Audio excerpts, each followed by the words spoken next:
Hello, my video is over medical tourism.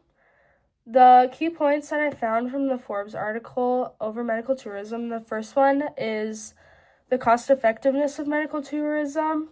Many people travel abroad to different countries to get the care and treatment that they need because they can find the care at a much cheaper price than if they're to get it done in their home country.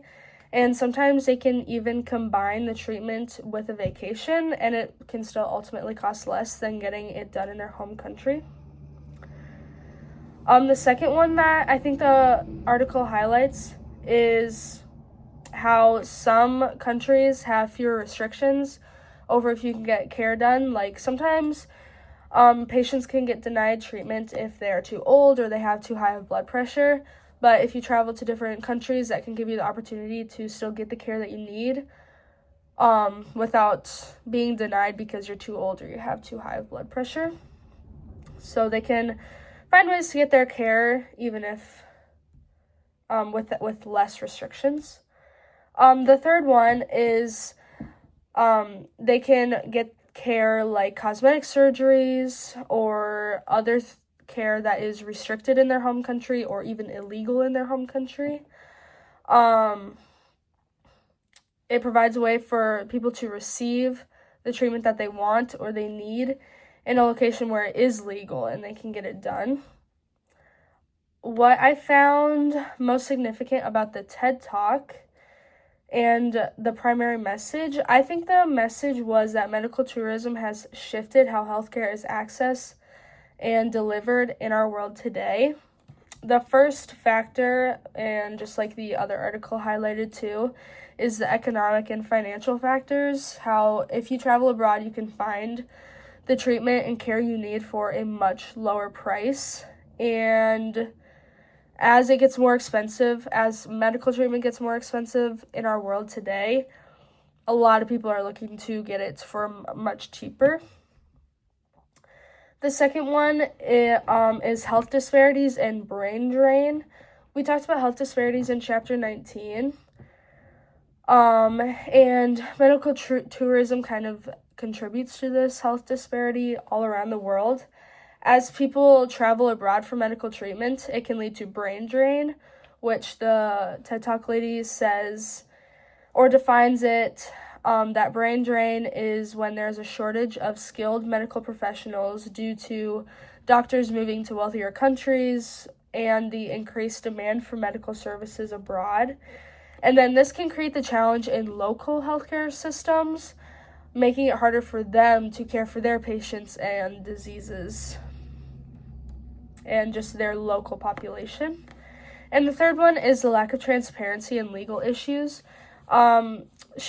The lady talks about how when you travel abroad, like if you're getting a transplant, you may not know the donor or the health history of the donor.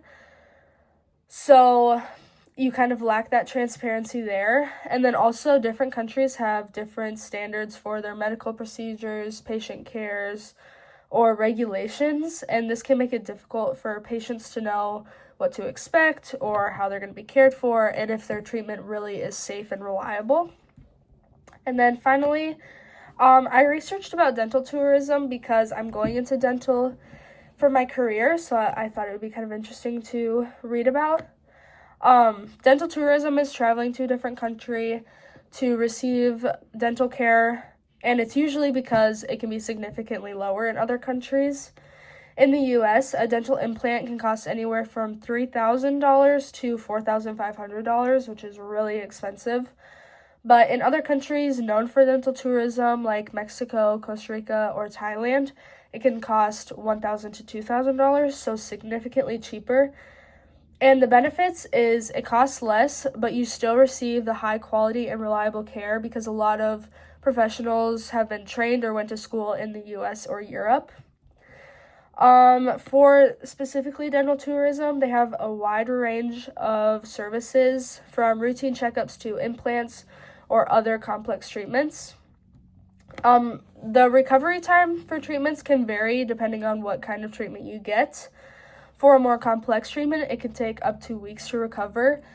So you might have to stay in the country for a week or two, because after a week or two, they like to have a check-in appointment to just see how things are going. The motivations for dental tourism, obviously, is affordability, and you can get your care at much cheaper, and you still have the access to any kind of treatment that you need. And also, it can end up being a vacation. Like, if you do have to stay for 1 to 2 weeks for recovery and for a checkup appointment, you can kind of bundle your care with a vacation, and then it's still significantly cheaper than just getting it done. And I think that insurance definitely plays a part in people deciding if they want to turn to medical tourism, because if you're getting a treatment done that's not covered by your insurance, it can be really expensive, especially like in the United States, and you may not just want to pay for that out of pocket. But if you turn to medical tourism, you look at costs of the treatment in other countries, you can find that it's much cheaper, and even if you do have to stay, it can still be cheaper than getting it done in your home country.